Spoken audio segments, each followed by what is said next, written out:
Mwaka wa 2017 hindi ya ngayasha thutha wa githurano kinene niguo Baby Pendo oragirwo thutha wa kurathwo ni rithathi hindi iria maabitha a borithi mahitanaga na arũrũngani kaunti-ini ya Kisumu. Ni giko giacũngĩrĩirie maabitha a borithi gũikio ngono gũkĩrĩkana rithathi ĩno yaumanĩte na kũrĩa Ciira wambĩkĩrwo igoti-inĩ gũkinyanĩria kĩhoto kĩa Baby Pendo. Ciira ũrĩa ũtanyitwo kwambĩrĩria tariki 30 mweri-inĩ wa Januari mwaka uukite.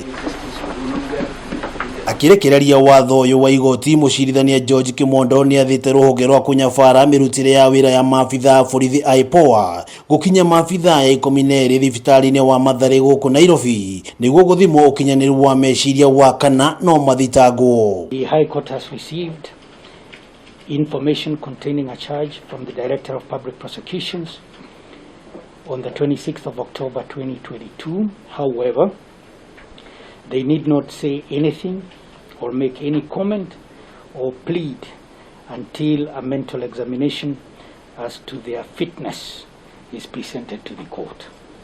Secondly, accordingly, and as further requested by the Director of Public Prosecution, plea will be deferred to a date that I shall grant in a few minutes, convenient to all of you. Hire-ini ori wabici ya thitango cia muingi DPP ni athitwo kuhaririria riboti ciĩgiĩ ukinyanĩru wa thitango iria ing'etheire maabitha ya 12.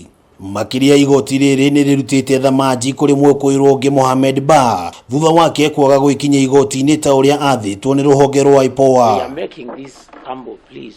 Ni mwekuagirwo kuringana na itua matakoretwo na ũhoti wa kũmũkinyĩra na njĩra ya thimũ. Wabici ya munene wa borithi rĩu ĩgĩathwo gwethana na mwekuagirwo ũyũ. I now order that they will be released upon execution of a personal board of Kenya shillings 200,000 and upon their further undertaking to attend all the court sessions whenever called upon to do so. Ngĩribotera Kameme TV rĩtwa rĩakwa nĩ wa ng'ombe wa Maina.